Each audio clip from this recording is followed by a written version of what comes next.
अस्सलाम वालेकुम, आप देख रहे हैं खरा सच। मेरा नाम मुबशर लुकमान है और पाकिस्तान में इस वक्त सारे मसाइल में सबसे बड़ा मसला जो है, जो मुझे समझ आ रहा है पिछले 5 दिन से मीडिया देखकर, वो है अनमोल उर्फ पिंकी का। यानी उससे बड़ा कोई मसला ही नहीं है। ना पेट्रोल की कीमत है, ना बिजली की शॉर्टेज है, ना महंगाई है, ना बेरोज़गारी है, ना गुर्बत है, ना अफलास है, ना सेहत का निज़ाम है और ना तालीमी निज़ाम जो तबाह हो रहा है उसका है। लेकिन मसला है तो अनमोल उर्फ पिंकी का है। और लोग चीज़ा लेने के चक्करों में हैं कि वहाँ पे भी किसका नाम आता है और किस किस का नाम आता है। खैर आ भी जाएगा तो क्या हो जाएगा। इस मुल्क में पहले क्या हुआ है कभी किसी के साथ? कोई पहली तो नहीं पकड़ी गई। इससे पहले कितने लोग पकड़े गए हैं, कितने इकबाल जुर्म आए हैं, कितने लोगों के नाम आए हैं। अभी और कुछ नहीं तो आप देख लें कि पिछले महीने जियो टेलीविज़न ने ब्रेकिंग स्टोरी दी थी कि पाकिस्तानियों के $12 बिलियन के अपार्टमेंट्स और विलास जो हैं दुबई, अबू धाबी, शारजा वगैरह में हैं वहाँ पे मौजूद। लेकिन क्या किसी को नैब ने बुलाकर पूछा कि भाई आपने ये पैसा भेजा कैसे, आपकी आमदनी कहाँ से आई थी और इतने का आपने कहाँ पे रकम भेज दी? नहीं, किसी को कोई परवाह नहीं। इससे पहले मैं आपको 10 और स्टोरियाँ बता सकता हूँ जो लोग भूल जाते हैं। लोग चीज़ें ले रहे हैं। लोगों को चाहिए ठरक अपनी पूरी करने के लिए। ख़बर की हुर्मत जो है ना उसकी ऐसी की तैसी, खबर गई भाड़ में। अच्छा, मेन स्ट्रीम वाले सोशल मीडिया को ब्लेम करते हैं। सोशल मीडिया कहता है मेन स्ट्रीम करता ही कुछ नहीं है। जब करेगा ही कुछ नहीं तो लोग हमें देखेंगे। और अब सोशल मीडिया जो है वो कौमी धारे में आ चुका है, क्योंकि सोशल मीडिया पे जिन बातों की निशानदेही होती है वो एक्चुअली नेशनल टेलीविज़न पे होनी चाहिए। या और अगर नेशनल टेलीविज़न उसको नहीं कर रहा तो इसका मतलब है या उसकी नलायकी है या उसको काम नहीं आता, या उनकी प्रायोरिटीज़ बिल्कुल डिफरेंट है कि लोगों को हम किस तरह से अंधेरे में रखें। क्योंकि अब ये पिंकी का ही ले लें मसला, चले हर रोज़ अगर ख़बर में 3 मिनट के इसके ऊपर अपडेट आ जाए तो मुझे समझ में आती है। लेकिन जब पूरे के पूरे शोज़ उसके ऊपर हों, पूरे का पूरा ख़बरनामा उसके ऊपर हो, तो फिर मुझे समझ में नहीं आता कि पाकिस्तान के बाकी मसले कहाँ पे गए। अभी तो हम पिछला, वो कहते हैं कफन ही मैला नहीं हुआ, वो जिन सारों को मेडल्स मिले, अभी तो पिछले साल के मेडल्स को रो रहे थे लोग, और इतना मजाक बना उसका, इतना मजाक बना सोशल मीडिया पे कि अब ये नए आ गए हैं। और नए वालों की लिस्ट, मैंने भी कुछ लोगों की लिस्ट देखी तो मैं तो उनको जानता ही नहीं हूँ, बहुत से लोगों को नहीं जानता। तो सही दिए होंगे, पता नहीं। लेकिन मेरे साथ मौजूद हैं आज माजिद निज़ामी, जब्बार चौधरी और सलमान दुरानी, और तीनों बड़े पॉपुलर है सोशल मीडिया पर, तीनों बड़े एक्टिव है। माजिद निज़ामी साहब तो वक्तन फ़वक्तन ट्वीट्स भी करते रहते हैं और अपने ट्वीट्स के थ्रू ये लोगों को आईना भी दिखाते रहते हैं। और अब देखते हैं कि चौधरी साहब जो हैं वो ज़्यादा यहाँ पे पापड़ बेलते हैं कि सलमान दुरानी साहब, क्योंकि माजिद साहब तो मुझे लगता है तैयार होके आए हैं कि मैंने ऐसी तैसी कर देनी है आज इस शो में सबकी। आप सबका बहुत बहुत शुक्रिया। लेकिन माजिद साहब, आपको मिला है तमगा इम्तियाज़? नहीं सर, मुझे नहीं मिला। क्यों? आपको इतनी लाइन लगी हुई है कि आप भी ले लेते यार। मेरा ख्याल है कि लाइन की वजह से ही नहीं लेना चाहिए। अच्छा, क्योंकि वो लाइन इतनी ज़्यादा हो चुकी है और जो उसके असूल व ज़वाबित हैं वो बिल्कुल मौजूद नहीं है। तो आप लोग काफ़ी एतराज़ कर रहे हैं, को आपके ख्याल में गलत भी मिले हैं लोगों को? मेरा ख्याल है सही बहुत कम मिले हैं, गलत बहुत ज़्यादा मिले हैं। ओके। तो वो बुनियादी जो इस्तदलाल है वही, मैं तो कईयों को जानता भी नहीं। मसलन ये एक मैं नाम देख रहा हूँ, ये अनम फातिमा कौन है जिनको मिला है? देखिए, ये 4 लोगों को, जो 4 ब्यूरोक्रेट्स हैं इस्लामाबाद के, उनको एक केस में दिया गया कि उन्होंने कुछ सरकारी अराजी जो है वो वागुजार करवाई है। अब बुनियादी मसला ये है कि तमगे का असूल ये है, वैसे तो किसी टाइम भी खसूसी हालात में दिया जा सकता है, लेकिन असूल ये है कि आप 14 अगस्त को 2-4 महीने की वर्किंग के बाद उसे अनाउंस करेंगे, 23 मार्च को प्रेजेंट करेंगे। अच्छा, अब ये कार्रवाई कब हुई है? पिछले 2-3 महीनों में। अब उसमें जिन लोगों को एडजस्ट करना है, जिन लोगों को बताना है कि दिस इज़ द वे, आप आगे जाके बड़े होके फिर आप आहद चीमा बनेंगे, तौकीर शाह बनेंगे, राना मकबूल बनेंगे, रहमान मलिक बनेंगे, मतलब वो बताना ये चाहते हैं ब्यूरोक्रेट्स को। भी तो बन सकते हैं, वो तो अभी बन चुके हैं, वो बन चुके हैं कि देखना, आप ग्रेड 18 में, अनमोल पिंकी भी बन सकते हैं। पिछले साल आप ग्रेड 18 में आपकी प्रमोशन हुई है और आप ग्रेड 20 की सीट पे हों और उसके अलावा 2 और एडिशनल चार्जेस आपके पास हों, तो फिर तो एक केस स्टडी है ना, इसको स्टडी करना चाहिए कि कौन सी तो ऐसी जब्बार चीज़ें हैं साहब, जो- ये तो आप लोग क्यों जेलस हो रहे हैं? अगर कोई अपनी काबीना के वजीर को दे देता है तो कौन सा मुजाहिका है? चलो काबीना के वजीर को कभी तमगा मिल ही जाना चाहिए। मुझे किसी के भी मिलने के ऊपर जो मुबशर साहब कोई एतराज़ नहीं है, ये सच बोला इसके करें यार, मुझे प्रोसेस तो है को- कईयों पे एतराज़ नहीं है। मैं तो बता रहा हूँ, मुझे एतराज़ नहीं है, लेकिन मुझे लगता है कि पहले जो थे वो बड़ा एक लंबे पापड़ लंबे प्रोफेशनल स्ट्रगल होती थी लोगों की, उसके बाद उनको रिकग्निशन मिलती थी। अब शायद ज़िंदगी बहुत तेज़ हो गई है, उन्होंने कहा असली में तेज़ नाल जो सारे जो है वो उसको लिस्ट को भुगता दें। इतराज़ात हैं लोगों के, जैसे आपने कुछ नाम लिए, कुछ ऐसे नाम पॉपअप हो जाते हैं जो वाकई लगता है यार कि नहीं अभी थोड़ा इनको ज़रा और मज़ीद थोड़ा सा काम करना चाहिए था। प्रॉब्लम है, इसको कह लें कि थोड़ा सा ज़रा रैशनलाइज करने की ज़रूरत है। पहले हमने देखा था कि बड़ी लंबी, अगर किसी शोबिज़ में गया तो आपने देखा बड़े लंबे लंबे स्ट्रगल, बड़े बड़े नाम मेहदी हसन तक जाके बनते, उस वक्त जाके फिर उनको सदारती अवार्ड्स मिलते थे। अब जो है शायद कुछ क्राइटेरिया बदल गया है, या फिर थोड़ा सा कह लें कि नवाजने की थोड़ी सी ज़्यादा टेंडेंसीज़ हमें ओवरऑल सब में आ गई हैं इस वजह से। और दूसरा मतलब ये मैं जो मिनिस्टर्स के हवाले से है, ये नहीं मिलना चाहिए, ये कोई कारनामे नहीं है। उनको इस काम के लिए वोट मिलते हैं, इस काम के लिए उनको मिनिस्ट्रियाँ मिलती हैं, और ना ही ब्यूरोक्रेट्स को मिलने चाहिए। ये चीज़ें जो हैं ये पब्लिक सेक्टर में जो लोग, यानी कि जो प्राइवेट सेक्टर में जो लोग काम करते हैं, अपने अपने शोबे में प्रोफेशन में बहुत ज़्यादा कोई एक्सीलेंस हासिल करते हैं, उनके लिए होना चाहिए। इससे जो है तमगा जब मिले तो तमगे की जो है ना वो कहते हैं कि उसकी इज्जत में इजाफा होना चाहिए। तो सलमान दुरानी, आप तो इस्लामाबाद बैठे हैं यार, वहाँ पे कोई जोड़ तोड़ कर लेते, आपको ही मिल जाता जहाँ इतने थोक में मिल रहे थे सारों को।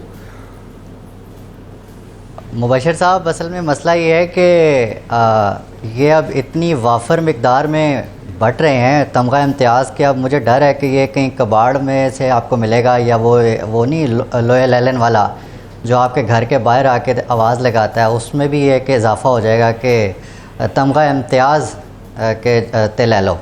तो ये सिलसिला महविश हयात से शुरू हुआ था, आपको याद हो अगर, तो अब तो खैर लाइन ही लग गई है। और चले, कम से कम उसकी शक्ल तो अच्छी है, और कुछ नहीं तो सलमान साहब आपके मुकाबले में तो बड़ी खूबसूरत है, तो अच्छा उसको मिल गया, आपको नहीं मिला।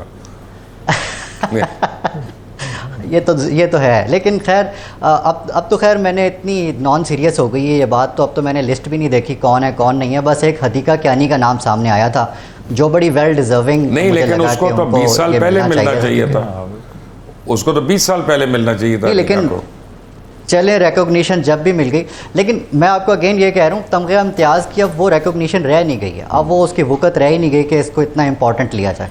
अगर ये मिल भी जाए तो कोई इतना बड़े एजाज़ की बात नहीं समझी जाती।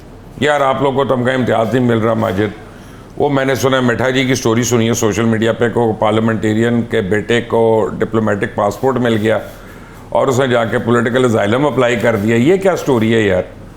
देखिए, जिन साहब का आपने नाम लिया उन पर और उनसे मुंसलिक किसी भी बात पर मैं कमेंट नहीं करना चाहता, ना क्योंकि हमें एक बेसिक जो इखलाकियात का तो यार वो लेवल सारे होना अपना, चाहिए। लेकिन मैं तो स्टोरी की बात कर रहा हूँ, खबर की हद तक मैं तो अपना गालम गलोच की बात ही नहीं कर रहा। क्या ये खबर सच है? स्टोरी में देखिए जी 100% ये सच्चाई मौजूद है, और उसमें सिर्फ तहरीक इंसाफ का मसला नहीं है। पार्लियामेंट की जो पर्क्स एंड प्रिविलेजेस हैं, जब उनकी बात आती है तो अक्रॉस द बोर्ड उसके ऊपर फैसले होते हैं, और ऐसा तो नहीं है कि पीटीआई वालों को या पीएमएलएन वालों को इसके ऊपर इशू है। जाके ये क्यों कहा कि मैं अफगान नेशनल हूँ, यानी पासपोर्ट डिप्लोमेटिक पाकिस्तानी यूज़ कर रहा है, और असाइलम क्लेम करने के लिए उसने कह दिया मैं अफगान नेशनल हूँ। देखिए, पाकिस्तान से जो भी जाता है असाइलम क्लेम करने, वो फेक रीजंस देता है, और हमने ये देखा है कि पीआईए में ऐसे दर्जनों वाक़यात हुए हैं कि एयर होस्टेसेस स्टीवर्ड्स गए हैं, स्लिप हो गए हैं। बुनियादी मसला वहाँ पे जाके असाइलम लेने का नहीं है, मसला ये कि यहाँ पे ऐसा क्या हो रहा है जिसकी वजह से आप अपना मुल्क जो है उसका नाम जाके बदनाम वो छोड़ दें उसको, वो तो लंबी कहानी है। मैं आपको बताऊँ, बहुत लोग मिसलीड भी होते हैं, इसमें दूर के डोल सुहाने भी बड़े होते हैं और समझते हैं कि वहाँ क्या क्या है। लेकिन जब्बार साहब, बेसिकली फिर ऐसे बंदे जो ऐसा करते हैं उनकी पूरी फैमिली के पासपोर्ट्स कैंसिल होने चाहिए ना। उनकी बिल्कुल पूरी फैमिली के होने चाहिए। उनके वाला साहब ने भी, यानी कि आपको उनके ख्यालात भी आपने सुने कि मुझे भी मौका मिला, अगर ये इमरान साहब रिहा ना हुए तो मैं भी चला जाऊंगा। तो भाई अगर आपकी प्रायोरिटीज़ यही हैं तो फिर आप डिप्लोमेटिक पासपोर्ट तो ले लें उससे। हाँ, फिर डिप्लोमेटिक पासपोर्ट अपने वापस करें, सरेंडर करें, यहाँ पे आके जाके लें, फिर सियासी बनाएं, डंकी लगा के बाहर जाएं। आप जो है वो पाकिस्तान का प्रिविलेज इस्तेमाल कर रहे हैं, पाकिस्तान का डिप्लोमेटिक पासपोर्ट आपकी फैमिली पूरी को मिला हुआ है और आप उसका मिसयूज़ कर रहे हैं। क्या फिर कहते हैं पाकिस्तान के पासपोर्ट की इज्जत नहीं, पाकिस्तान का पासपोर्ट जो दुनिया में उसका रैंकिंग बेहतर नहीं हो रही। अगर ये लोग अगर जिनके हाईएस्ट प्रिविलेज है ना, मुझे तो नहीं मिलता डिप्लोमेटिक पासपोर्ट, मेरा तो दूसरा अपना सादा वाला बनवाने में भी आपको पता है कि मुझे पता नहीं कितने पापड़ बेलने पड़ते हैं। आगे आते हैं मेन स्टोरी पे। सलमान साहब, अनमोल पिंकी के अलावा क्या महंगाई भी कोई मसला है इस मुल्क का कि नहीं है, कि मुझे सिर्फ लग रहा है? मुबशर साहब, इस हुकूमत का जो कि अगर आप शुरू कर लें 3-3.5 साल 4 साल पहले जब इन्होंने इमरान खान की हुकूमत का तख्ता उल्टा था, तो तब से अब तक आप देख लें कि अवामी जो तरजीहात हैं वो कितनी इनके लिए इम्पॉर्टेंट हैं। तब से लेकर अब तक तो लगता है इनके लिए बस एक पाकिस्तान तहरीक इंसाफ और इमरान वैसे खान मादरत के साथ अगर आप बुरा ना मनाएं तो मैं एक बात करूं, मैंने जनरल मुशर्रफ के बाद किसी भी हुकूमत में नहीं देखा अवामी तरजीहात। वो आप उसको फौजी कहें, आमिर कहें, लेकिन तरजीहात उसी के पास थी। नहीं, लेकिन इमरान चलें ठीक है, लेकिन मैं यहाँ देखिए, वो हमारे दरमियान नहीं है, मैं इसलिए उनका नाम ले रहा हूँ क्योंकि वो वापस तो नहीं आ सकते। तो आप ये नहीं कह सकते कि मैं जनरल मुशर्रफ की तारीफ करके मैं उनके करीब होने की कोशिश कर रहा हूँ। तो अल्लाह रहम करे। बात दुरुस्त है आपकी, लेकिन मैं चूँकि अभी रिसेंट जो तारीख़ है वहीं से शुरू कर लेता हूँ मुबशर साहब, कि इन्होंने क्या बहाना बनाकर इमरान खान की हुकूमत जो है वो गिराई थी और उसको छोड़ दें। मैं पाकिस्तान का जो नारा लगाया था, मेरा और आपका काम जो है ना वो पार्लियामेंट वाला नहीं है। लेकिन एक बात पे मैं आना चाह रहा हूँ, मेरे पास काफ़ी स्टेटमेंट्स हैं यहाँ पे, मैं आपको सुनवा सकता हूँ। जैसे मैं आपको एक एग्जांपल दे रहा हूँ कि प्राइम मिनिस्टर की और ओवैस लगारी की वीडियो स्टेटमेंट्स है मेरे पास कि सोलर को इनकरेज करते हुए, और अब सोलर को डिस्करेज कर रहे हैं। क्या यानी ये मुझे लॉजिक नहीं समझ आता है कि एक ही हुकूमत के अंदर 3 साल के अंदर आपकी पॉलिसी में इतना बड़ा फ़र्क का मतलब या तो आपकी प्लानिंग नहीं है, या आपकी 2 नंबरी है, आपने पहले कोई इंपोर्ट करनी थी चीज़ या किसी ने करनी थी और फिर जब हो गया मुनाफा तो आपने उसको रिवर्स कर दिया, या आपको पता ही नहीं था कि IMF इसमें कैसे रिएक्ट करेगा या IPPs कैसे रिएक्ट करेंगे। Either way it does not speak well. IPPs के साथ मुआहदे किए किसने थे? बिल्कुल सही कह रहे हैं। इस दौर में हुए थे, नवाज शरीफ साहब के दौर में हुए थे, याद होगा आपको, और इन्होंने ही किए थे। उसके बाद कौम को उस दलदल में फंसाकर अब जब इन्होंने एक और सोल्यूशन दिया है, ये जो सोलर का नाम ले रहे हैं आप, अब दोबारा ज़ाहिर है बिजनेसमैन लोग हैं, इन लोगों को पता है कि पहले कैसे चकमा देना है, और उसके बाद अपनी ही जब पॉलिसीज़ प्रॉब्लम में आ गई हैं, अपने ही मफादात प्रॉब्लम में आ गए हैं, तो अब इसका भी बोझ जो है वो अवाम भरे ना। ये जो हुक्मरान हैं ये क्यों कुर्बानी दें? तो यही तो मैं आपको बता रहा हूँ कि प्रायोरिटीज़ का यहाँ पर मिसबैलेंस आपको नज़र आता है कि इस वक्त तक, जैसे आपने अपने इंट्रो में बताया कि ये जो अनमोल नामी खातून है जिनको पिंकी, अब प्रायोरिटी हुकूमत की, और समझ ही नहीं आ रहा कि उसमें ऐसी कौन सी गिद्दड़ सिंगी है कि पाकिस्तान के 42 चैनल उसके पीछे लगे हुए हैं।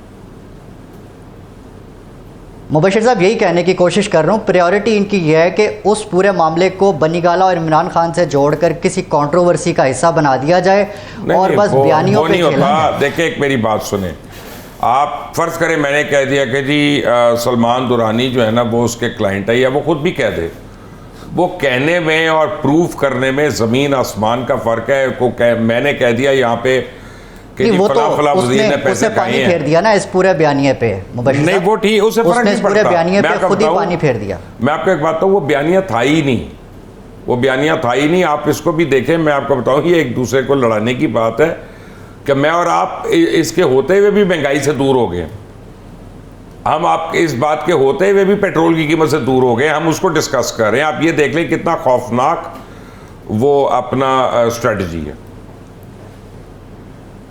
कितना अच्छा फैसला हुआ है रात को, पिछले हफ्ते 15 रुपये कीमतें बढ़ाकर पेट्रोलियम की 5 रुपये रात को कम करके जो हुकूमत है वो भंगड़े डाल रही है कि जी हमने आवाम को बहुत बड़ा रिलीफ दे दिया। और अगर इनसे इनकी एनर्जी पॉलिसीज़ पे सवाल कर लें तो इनको मौत पड़ती है। ये आपको गद्दार कह देंगे या आपको किसी और मुखालिफ पार्टी का कह देंगे। आप देखते हैं ना माजिद साहब, 3.5 साल की मुझे तो ये फ्यूल की कीमत समझ नहीं आ रही कि किस तरीके से ये टैक्स लगा रही है तरह, आपको समझ आ रही है? देखिए, बिल्कुल समझ आ रही है। उसकी वजह ये है कि 1 साल की जो नाअहली है वो तो गवर्नमेंट शुक्र अदा कर रही है कि उधर जंग लग गई है। वो अपने जितने टैक्सेस के उनके लैप्सेस थे, जहाँ जहाँ डेफिसिट था, अब वो जंग का ढोल चूँकि उधर बज रहा है, तो इधर हम अपने टैक्स पूरे कर रहे हैं, वो जितने भी टारगेट्स नहीं कंप्लीट हुए थे वो निकाल के लेके आ गए हैं। इशू ये है कि जब आप इनकी ये सोलर वगैरह की पॉलिसी डिस्कस करें वो तो एक अलग मसला है। बिजली में पावर डिवीजन में जब आप बात करें तो IPPs का तो बड़ा क्रेडिट लेते हैं, पूरे 15 की जो टीम है वो सारी की सारी तमगे ले गई है।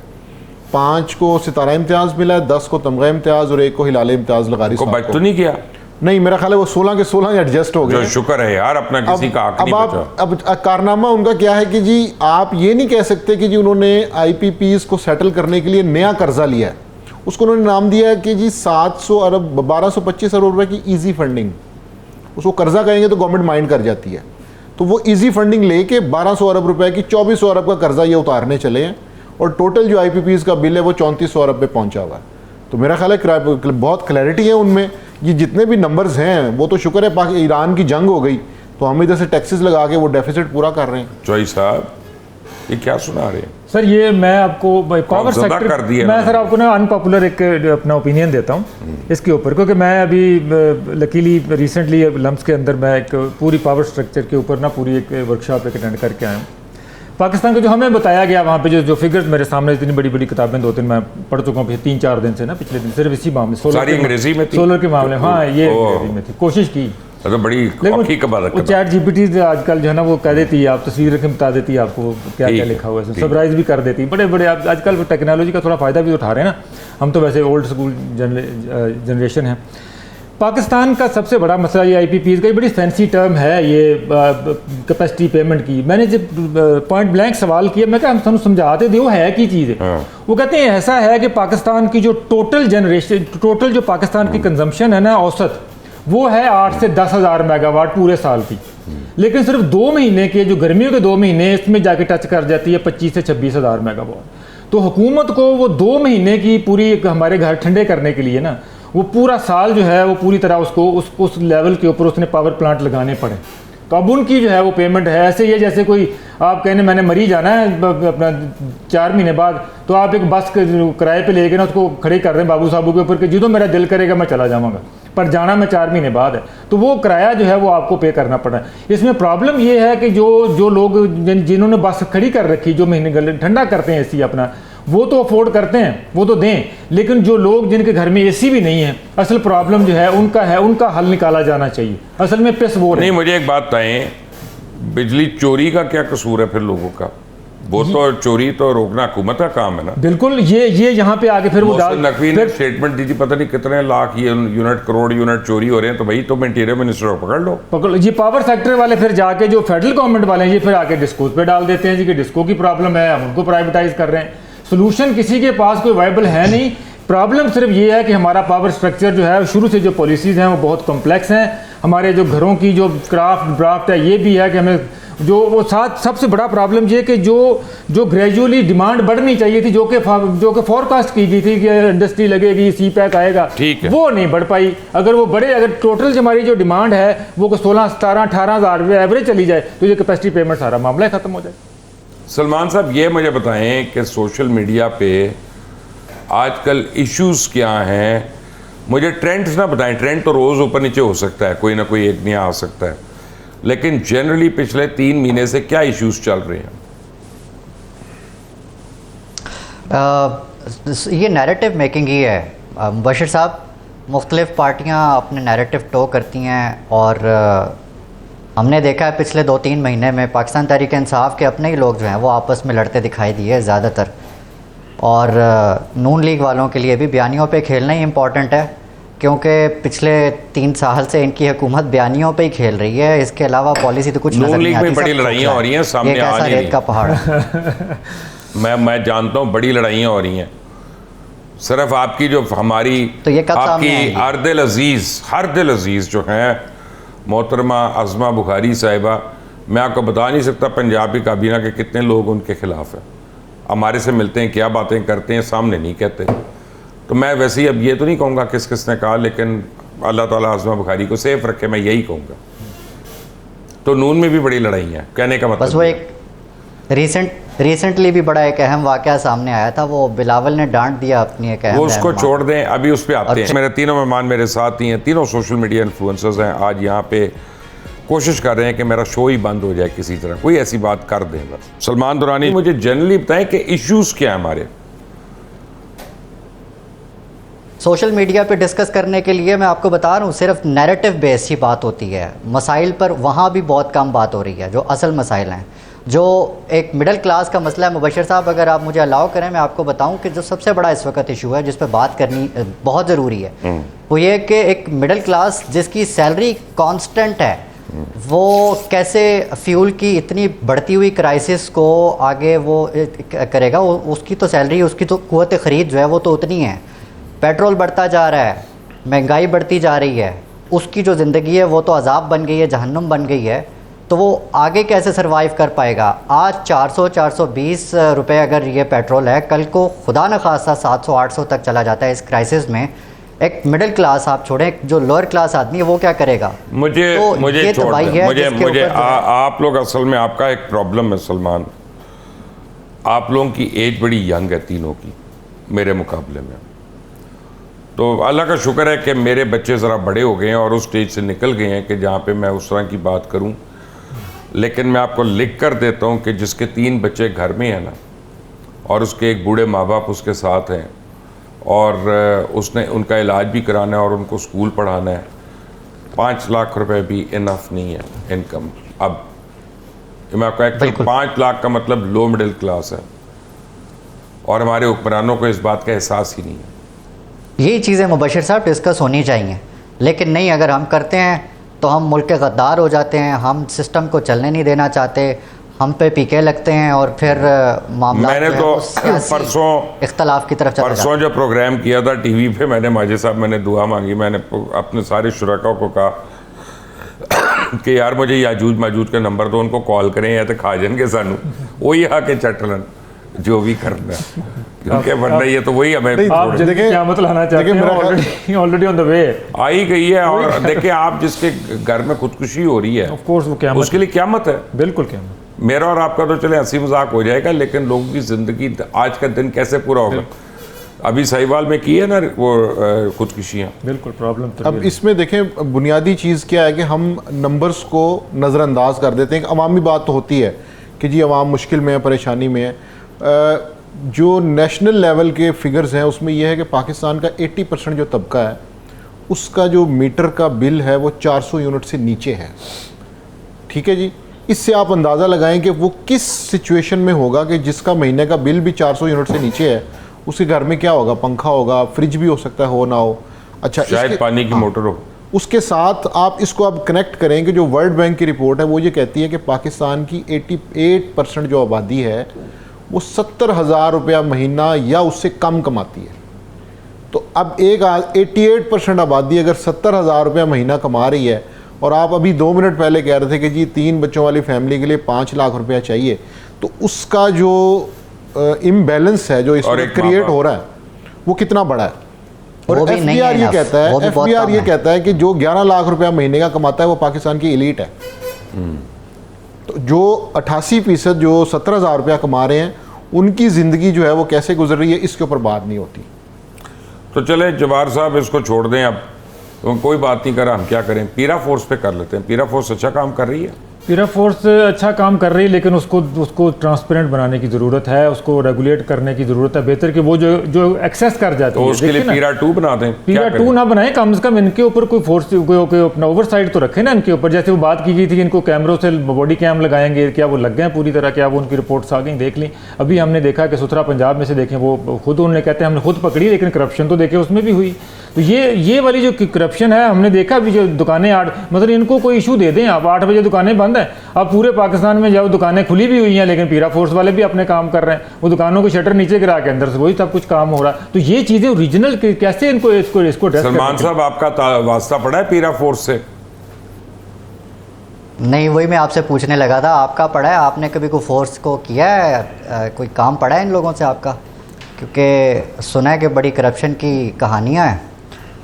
और अगर जहाँ तक बात की जाए अथॉरिटी की लाहौर में, तो मेरा चक्कर लगा था पिछले दिनों में लाहौर, तो जितनी तरक्की की बातें हो रही थी वो तो एक बारिश में धुल गई सारी सड़कें जो हैं वो भरी हुई थी पानी से। तो मैं ये ढूंढ रहा था कि वो पेरिस कहाँ गया, मरियम नवाज़ का वो तरक्की मुझे नज़र नहीं आई। मुबशिर साहब, आप लाहौर के, आप बेहतर बता सकते हैं कितना चेंज आया होगा कि बाहर की दुनिया को बड़ा बताया जा रहा है कि जी लाहौर और पंजाब जो है वो बदल के रख दिया हमने। क्या बदल के रख दिया? मुझे तो कहीं कोई तब्दीली नज़र नहीं आई। ये माजिद साहब बताएंगे आपको, मैंने क्यों बताना। हाँ जी, बहुत तब्दीली है जी, ब्यूटिफिकेशन पे बहुत काम हो रहा है और रोड्स का जो स्ट्रक्चर है वो बेहतर किया जा रहा है। इशू भाई वो सड़कों की ब्यूटिफिकेशन कह रहे हैं आप कुछ और ना गलत मतलब ना समझा करें आप जी। हाँ, रोड्स की बात हो रही है। हाँ। अच्छा, इसमें इशू क्या है कि हर वो काम किया जा रहा है कि जो शॉर्ट टर्म रिजल्ट्स देता है। बंदूक चला रहे हैं। नहीं, आप अपना जेलस होते ना करें सलमान साहब जी। तो मेरा ये ख्याल है कि हर वो काम, जिस तरह पीरा फोर्स की बात हो रही थी, सीसीडी है, फिर ये ब्यूटिफिकेशन का मसला है, हर वो काम किया जा रहा है जिससे शॉर्ट टर्म बेनिफिट्स लेने चाहिए। जो लॉन्ग टर्म की प्लानिंग है वो नहीं की जा रही। आपने सिविल ब्यूरोक्रेसी में अगला इलेक्शन जीतना कि नहीं जीतना हमने, तो इसी वजह से अगर हमें यही नहीं पता तो हम कैसे लॉन्ग टर्म प्लान करें। जब आप ये कहते हैं कि जी 6 महीने में सीसीडी ने बहुत अच्छा काम किया, उसके बाद आप कहते हैं जी जराइम एक दफ़ा फिर बढ़ना शुरू हो गए। क्यों? क्योंकि आपने थाने के बेसिक स्ट्रक्चर को तब्दील नहीं किया, या आपने आईजी पंजाब को यहाँ से बदल दिया और एक आदमी की वजह से फ़र्क पड़ गया। या मतलब थाने में आप एंटर हो तो फानूस लगा होता है, लेकिन वो पीछे जाए तो इन्वेस्टिगेशन में वही अभी संदूक होंगे, वही चारपाइयाँ होंगी, वो उसी तरह बैठ के वहाँ पे तफ्तीश कर रहे होंगे। वो खुद से तो नहीं, घर से तो नहीं लाएंगे। इशू यही है कि आपने जो उसके जो मामलात हैं दिखावे में, नुमाइश में, वो आपने जो है वो टचिंग कर दी है। लेकिन क्या है कि सिस्टम, चले इसको छोड़ दें, आप पंजाब के पीछे पड़ गए। मुझे सिंध का बता दें, बलूचिस्तान का, KPK का, कहाँ पे बेहतर हैं हालात? देखिए, चारों सूबों में कंपैरेटिवली पंजाब को हम बेहतर समझते हैं। तो जब पंजाब की हालत ये है तो सिंध और इम्प्रूवमेंट की गुंजाइश है जी 100%। मुझे सब देखिए, ये ब्यूटिफिकेशन की उन्होंने बात की। पंजाब में दुरानी साहब को भी अपना वो कहते हैं आए, ये जो पंजाब लाहौर के अंदर, जब शहरों के अंदर जो कम से कम जो तजावजात वाली बात है, हमारे यहाँ कल्चर नहीं है। हमारे यहाँ दुकान के आगे तक जब 4 थड़े ना बना लें उस वक्त तक बिजनेस करने वाले को सुकून नहीं मिलता। बट वो निकले, मुझे समझ आता है ये जेलस हो रहे हैं कि इतने नून लीग को फेवर करने वाले जर्नलिस्टों को तमगा इम्तियाज मिला, इनको नहीं मिला। तो आप तो कम से कम सच बोल दें। मैं सच बोल, मैं बता रहा हूँ कि वो अगली 14 दुकान के आगे जो दुकान के आगे जो थड़े थे वो तो कम से कम अब हमें नजर नहीं आते। कम से कम देखें, आप बाजारों में चले जाएं, टाउनशिप बाजार में गुजरना मुहाल होता था, ये सारा मेन मार्केट जो है। अब जाके देखें, वहाँ पे पूरी तरह जगह है, पार्किंग की जगह, गाड़ी लेके अंदर जा सकते हैं। तो ये जो काम जो करवाया है, इसको हमें क्रेडिट देना चाहिए कि वो कम से कम जो है जो तजावजात का खात्मा करवाया है, वो बिल्कुल मामला जो है अब दुकान वाला आगे दुकान नहीं लगाता, दुकान कम से कम अपनी हदूद में चलेगी सारी। लेकिन सलमान, मुझे बताएं, क्या सेहत का निज़ाम भी अच्छा चल रहा है जिस तरह से क्लेम्स हो रहे हैं या नहीं? सर, ये तो आपको आइडिया है क्या हो रहा है, किस तरह से हो रहा है। सब ये तो आपको गरीब ही बता सकता है। उसको ना हेल्थ मिल रही है, ना एजुकेशन मिल रही है। और मरियम नवाज साहिबा, गरीब को खैर पानी नहीं मिल रहा पीने का, यार आप हेल्थ की बात कर रहे हैं। खत्म हो गया ना, एजुकेशन तो टोटल प्राइवेट है, हेल्थ हो जाएगी प्राइवेट, तो सब खत्म हो गया। हेल्थ कार्ड भी खत्म कर दिया ना इस गवर्नमेंट ने। ये तो चाहते हैं वो भी ना हो, लेकिन वो ये है कि जो हॉस्पिटल बनाएंगे उस पर अपनी तख्ती लगाएंगे, नवाज शरीफ साहब की तख्ती लगेगी। अब पता नहीं वो कहाँ तक पहुँचे हैं, इनके जो हेल्थ के प्रोजेक्ट हैं। सलमान साहब, आप फिर जेलस हो रहे हैं। देखें, पहुँच पाएंगे, हर जगह इनकी तख्तियाँ होनी चाहिए। अब थोड़े दिन पहले एक ऊबर वो यानी गूगल मैप से मैं जाना था, तो मैंने उसको कहा कि नवाज शरीफ हॉस्पिटल जाना है। अब वो कई अस्पतालों का नाम है, शहबाज शरीफ, नवाज शरीफ अस्पताल। तो वो कंफ्यूज था, नवाज शरीफ इंटरचेंज से निकलेगा, नवाज शरीफ फ्लाईओवर पे जाएगा, शहबाज शरीफ रोड पे मुड़ेगा, मरियम नवाज वाली तंग गली में जाएगा, फिर आके नवाज शरीफ हॉस्पिटल। अब वो गलत वाला हॉस्पिटल था, उनके सारों के नाम वो आ रहे, तब मैं क्या करता, वो गूगल ने गलत बता दिया। मुबशिर साहब, कुछ भी नहीं है, सब जो है सब दिखावा है। एक वो जो मुझे याद आया, मोबाइल हॉस्पिटल या मोबाइल डिस्पेंसरी, कुछ इस तरह की चीज़ भी शुरू की थी इन्होंने। कहाँ गई, क्या कर रहा है वो? एयर एम्बुलेंस भी बंद है, जो है वो एयर एम्बुलेंस भी नहीं नज़र आ रही। अब वो नोवेयर। तो ये मैं खाली पंजाब को टारगेट नहीं कर रहा, मैं ये पूछता हूँ कि ये जो सहूलियात की बात करते हैं, बुनियादी सहूलियात जिसमें हेल्थ सबसे पहले है, इस मुल्क में गरीब के बच्चे को वो सहूलत जो है वो मिल रही है या नहीं मिल रही? और गरीब के बच्चे को छोड़े, गरीब से ऊपर के बच्चे को नहीं मिल रही, जो ऊपर के बच्चे उनको नहीं मिल रही। ऐसा ही है। तो मुबशिर साहब, आपकी और मेरी तो फिर यही ना, इसी तरह की ज़िंदगी। हम तो आम लोगों की बात करेंगे, और आम आदमी के लिए तो हेल्थ की जो सहूलियात हैं वो तो छोड़ें, वो तो इस वक्त हुकूमत इस वक्त शुक्र करें कि सांस लेने का टैक्स जो है वो नहीं लगा रही, बाकी तो सब कुछ ले लिया है हुकूमत ने उनसे। जनाब माजिद साहब, अगर पाकिस्तान का मीडिया अपना काम सही कर रहा होता तो आप लोग कहाँ बैठे होते? नहीं, हम इधर ही बैठे होते हैं। नहीं, आपने हेल्थ की बात की है। अगर मीडिया सही काम कर रहा होता, नहीं अडियाला में नहीं यार, इतनी जगह नहीं है वहाँ पे, और आप खामखा में अपने आप को इम्पोर्टेंट समझ रहे हैं। क्यों आपको अडियाला में डालें? आपको अगले तमगा इम्तियाज नहीं देने के लिए रख रहे, तो आपको अडियाला डालने के लिए रख लेंगे, ये क्या बात है? नहीं, मेरा मतलब है कि अगर मीडिया अपना काम कर रहा होता तो फिर सोशल मीडिया के एक्टिविस्ट होते हैं वो बैकग्राउंड में होते हैं, ये कहने का मतलब है। देखिए, ये बात इस हद तक तो दुरुस्त है कि जो सेल्फ सेंसरशिप या जो डायरेक्शंस के ऊपर चीज़ की जाती है उसके बहुत नेगेटिव इम्पैक्ट आए हैं। होना तो ये चाहिए था कि जो सोशल मीडिया क्लेम करता है कि जी हमारे पास असल ख़बर है, तो स्टेट को या उसके इदारों को बजाय इलेक्ट्रॉनिक मीडिया पे या नेशनल मीडिया पे क्रैकडाउन करने के, उनको उसकी क्रेडिबिलिटी में इजाफा करना चाहिए था। वो उधर से गला घोट रहे हैं, उधर से सोशल मीडिया का ताना पड़ रहा है, उसके अंदर इलेक्ट्रॉनिक मीडिया जो है, नेशनल मीडिया जो है, वो बिल्कुल अपनी एक मेरा ख्याल है कि बहुत निचली पोजीशन में आ चुका है, और उसको अपनी क्रेडिबिलिटी इस्टेब्लिश करने के लिए जो है वो काम करने की ज़रूरत है। सोशल मीडिया को टोटल आज़ादी है? मेरा नहीं ख्याल कि टोटल आज़ादी है, उसमें भी ज़ाहिर कदगने भी हैं, चीज़ों की होनी भी चाहिए। फैक्ट चेकिंग का निज़ाम थोड़ा सा हमें खुद से पब्लिक को भी थोड़ा लिटरेट करना चाहिए, कि क्योंकि हमारे यहाँ देखा कि पब्लिक को यूटिलाइज़ किया गया। आज मुझे किसी ने कहा कि हारून रशीद साहब कहीं दुखी हाँ, देखें वो अंदाजा दे रहे थे कि मेरी वीडियो कोई नहीं देख रहा, देखना वो उनकी वीडियो नहीं देखे, 13 मिनट गुजरे, कहते हैं किसी बंदे ने नहीं देखा, तो ये उन्होंने कहा ये इसका मतलब है उनके तो घर वाले नहीं देख रहे, 35 मिनट गुजर गए, उनके तो घर वालों ने नहीं देखा। मैं वही कह रहा हूँ, पहले दिन से नहीं देखते, उनको पता नहीं गलत फहमी। जिसने पोस्ट किया उसने भी दोबारा नहीं देखा कि चलो कम से कम मैं कोई एक आध व्यूज बढ़ा लूं। तो क्यों अपने आप को सारे दानिश्वर समझते हैं? कितने प्रॉब्लम है, अब ज़्यादा दानिश्वरी खुल गई है उनकी, लोगों को पता। जब आप ये कहेंगे कि फलां साहब जो हैं वो कायदे आज़म के साथ मिल गए, तो फिर लोगों को तो तकलीफ होगी ना, कि भाई कम से कम इतनी लंबी छोड़ है कि कम से कम गुलपेटी जा सके, ना भी तकलीफ हो उस बात का वजन नहीं बनता। वही कह रहा हूँ ना, गुलपेटी तो कम से कम जा सके ना। तो जब इतनी ज़्यादा आप बिल्कुल आउट ऑफ द बॉक्स जो उठाए, इतना बड़ा नहीं तो चलता ना, थोड़ा बहुत कोई दरमियान में अपने आप को भी थोड़ा कंपोज करें, कोई रेगुलेट करें, कोई इतनी बात करें कि जो पकड़ी ना जा सके। सलमान में देखता रहा एप्स्टीन क्यों पाकिस्तान में इतना चलता रहा है, उसका पाकिस्तान से क्या लिंक था? आप ना हर वो टॉपिक उठाते हैं जो जिसमें ज़्यादा जो है वो कंट्रोवर्सी हो।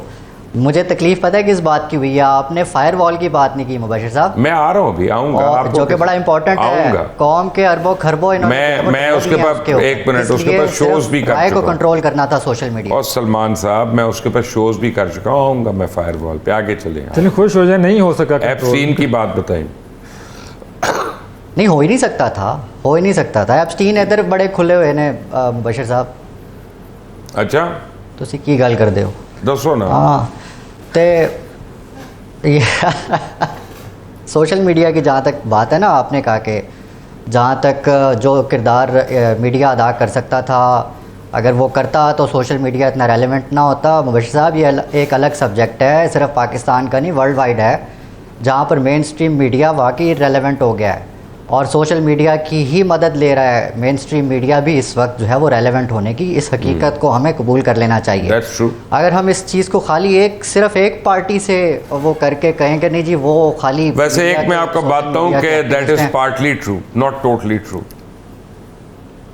आगे चले, लेकिन डेवलपिंग है ना मुबशिर साहब, ये डेवलपिंग चीज़ है ना, दुनिया के लिए एक्सप्लोर कर रहे हैं। दुनिया इस वक्त सोशल मीडियाज़ के लिए जो है वो लॉज तय कर रही है, मुख्तलिफ ममालिक में मुख्तलिफ सिचुएशंस को देख के ये चीज़ें जो है वो तय हो रही हैं। पाकिस्तान को भी इसी तरह इवॉल्व करना चाहिए, ना कि ये कि करना चाहिए। पाकिस्तान का अजीब मसला है। देखें, इस वक्त दुनिया में सबसे ज़्यादा इश्यूज जो हैं साइबर रिलेटेड हैं, और पाकिस्तान में साइबर लॉयर्स ही नहीं है जो साइबर क्राइम को समझते हों या साइबर पे आपको डिफेंड कर सकते हों। बट माजिद साहब अब उन्होंने जिक्र कर ही दिया, मैंने ज़रा बाद में आना था। ये फायरवॉल का क्या हुआ है जी? देखिए फायरवॉल का वही हुआ है कि जब आप विदाउट प्लानिंग रिज़ल्ट लेना चाहें कि जी हमें 1 साल के अंदर अंदर ये 10 लोग जो हमारे नापसंदीदा हैं इनको हमने कंट्रोल करना है, तो पूरा सिस्टम बना दें, लेकिन क्या उस सिस्टम के लिए आपके पास बेसिक इंग्रेडिएंट्स हैं कि नहीं है? तो आपने वो 40 बिलियन खर्च कर दिए उस पर, कोई मसला नहीं, हमारे पास हज़ारों अरब रुपए है जी। तो मैं फेल हो गया। फेल हो गया, कोई मसला नहीं उसमें, लेकिन अभी भी ऐसी इंफॉर्मेशन है कि कुछ ना कुछ जहाँ पे उसको चलना चाहिए वहाँ वो चलता है, कुछ ना कुछ थोड़ा बहुत नहीं चल उसकी सकता। है। उसकी मैं वजह बताता हूँ, क्योंकि अगर आपने 5G लॉन्च करना है तो उसके लिए फायरवॉल ख़त्म करनी पड़ेगी। देखिए 5G फायरवॉल के होते हुए नहीं हो सकता। देखिए 4G की जो कनेक्टिविटी है और उसकी जो रेंज है आज तक पाकिस्तान में वो क्वेश्चनेबल है। तो अगर आपने या 5G मेरे पास मैं जो पैसे दे रहा हूँ मुझे लगता है 2G ही आ रहा है, 4G तो पता नहीं कहाँ भी है। 2G भी नहीं आ रहा बशीर साहब, अब मैं आप आपको एज कभी कभी तो आपके ई का नेटवर्क पे निशान कॉल भी आता करूं। है। हमने जंग जब हो रही थी ना अभी चोई साहब, तो रोज़ हम ईरान से साफ ही लेते थे, ठीक है। वो सारों का नेट हमसे बेहतर चल रहा था, हमारा डिस्कनेक्ट हो जाता था, वो रहते थे वहाँ पे यार। अब इससे ज़्यादा हम PTA की कितनी तारीफ करें। मुझे साहब ये वो PTA को भी तमगा मिला था सर। जो अपना अच्छा। चेयरमैन PTA को भी तमगा मिला था किस बात का? इसी बात का 40 अरब ज़ाया करने का। मार्के उनको तमगा मिला बाकायदा। चेयरमैन PTA सिफारशी है, मैं आपको बता रहा हूँ। मुझे मेरी किताब में, I can be wrong, but मेरी किताब में वो जनरल साहब जो है ना वो फारिग हैं, क्योंकि उनके मैंने कई काम देखे हैं और मैं ओपनली कह सकता हूँ कि वो अपनी ज़ुबान के पक्के नहीं है। मैं TV पे बैठ के ये बात कर रहा हूँ जी। वजह साहब ये माजिद साहब ने भी जिक्र किया कि जिन लोगों को रोकना था फायरवॉल, ज़रा इसीलिए लाएगी ना। मेरा ख्याल है इसका रूट जो है ना फायरवॉल वाला नहीं होना चाहिए था, इसका रूट वो होना चाहिए जो हिंदुस्तान का रूट, जो हिंदुस्तान ने अडॉप्ट किया हुआ है। आपने पिछले दिनों खालिस्तान के ऊपर बड़ी एक डिटेल वीडियो की, मैं रूटीन में रोज़ करता हूँ। मेरा चैनल हिंदुस्तान में क्यों नहीं जाता? वो नहीं जाने देते ना, वहाँ बात करके मेरा देखें भी आप, चल रहा। बात करके देखें ना आप खालिस्तान की जो चीज़ों की, जब पंजाब के इशूज़ की, जो उनके जो हमारा जो भारतीय पंजाब है, बात करके देखें। को नहीं कर, आप RSS का नाम लेके देखें। हमारे यहाँ हम रोज़ भुगतते हैं। तो हमारे यहाँ मैं भी ये सजेस्ट करूंगा कि ये फायरवॉल शहरों रोकें। जो बंदे बाहर से आके पाकिस्तान की नेशनल सिक्योरिटी के खिलाफ बात कर रहे हैं, आप उनको पाकिस्तान की कवानीन के फ्रेमवर्क में लेके आएं। आप यहाँ से यूट्यूब को लिखें, वो हमारे यहाँ चैनल सारे उन्होंने इस तरह ब्लॉक किए हैं। इनके पाकिस्तान की व्यूवरशिप नहीं मिलनी चाहिए ऐसे लोगों को। वो जेन्युइनली आप उनको खत्म करें व्यूवरशिप को, तो वो ऑलरेडी वो बच्चे खत्म हो जाएंगे। अभी तक हमारे ट्विटर अकाउंट्स ब्लॉक है। बिल्कुल, मेरा भी ब्लॉक है। जी Salman, last 2 minutes for you, क्या कहेंगे? बंदर के हाथ में माचिस सर, बंदर के हाथ में माचिस। आप इन्हें बंदर पता ही नहीं किसको कह चला रहे कि हैं? इस ऑपरेटर्स को इस्तेमाल कैसे ना करें यार, आप बंदर ना कहें जो मोदी भी को। जिसको भी आप मोदी को आप कह रहे हैं बंदर, क्योंकि शक्ल बंदर से मिलती है। अब वैसे ही उसमें बस अल्लाह ने बनाई है, आप हैं भी बशीर उसको ना साहब वेल प्लेस्ड, आपने बिल्कुल ठीक प्लेस किया इस बात को। अब मैं आगे चलता हूँ क्योंकि मैंने आइंदा भी प्रोग्रामों में बैठना है, उसके लिए भी सेफ्टी चाहिए। तो जाहिर है नहीं कर पाए जो ये करना चाह रहे थे पिछले 3-3.5 साल में, जिस राय को रोकना चाह रहे थे वो राय आज भी मौजूद है। और नहीं, उस राय को काफ़ी डिस्टर्ब किया खुद यानी तहरीक इंसाफ वालों ने। इन्होंने नहीं किया सर, ये तहरीक इंसाफ वालों का मैं कह रहा हूँ। वो बेचारे खुद आपस में लड़ के अपने वो जो ठीक है। डिवाइड कर लिया अपने आप को, उन्होंने जख्मी कर दिया। सलमान ये दुरानी, गवर्नमेंट का काम ही नहीं था। आपका, जब्बार चौधरी का, माजिद निज़ामी का शुक्रिया। लेकिन साहब एक बात आप मेरी सुनते हुए जाइएगा। नाजरीन, आज मैंने 3 ऐसे लोगों को इनवाइट किया जिनका ताल्लुक़ सोशल मीडिया से है, और आप इनको कह सकते हैं कि पाकिस्तान में बड़े इन्फ्लुएंसर्स में इनका शुमार होता है, तीनों का। और क्यों बुला रहा हूँ, यानी एक भी नहीं, 2 भी नहीं, 3 सोशल मीडिया इन्फ्लुएंसर्स को मैं मेन स्ट्रीम टेलीविज़न पर बुला रहा हूँ। ये एक वेकअप कॉल है तमाम मीडिया के लिए कि अगर हम लोग सोशल मीडिया इन्फ्लुएंसर्स को अपने शोज़ में बुलाकर अपने शोज़ को बचाने की कोशिश कर रहे हैं, तो इसका मतलब है कि हमारा मीडिया जो है वो अवामी मसाइल से बहुत दूर पहुंच गया। निकलें अनमोल पिंकियों से और करें इस मुल्क के मसाइल को डिस्कस और उनके सॉल्यूशंस दें।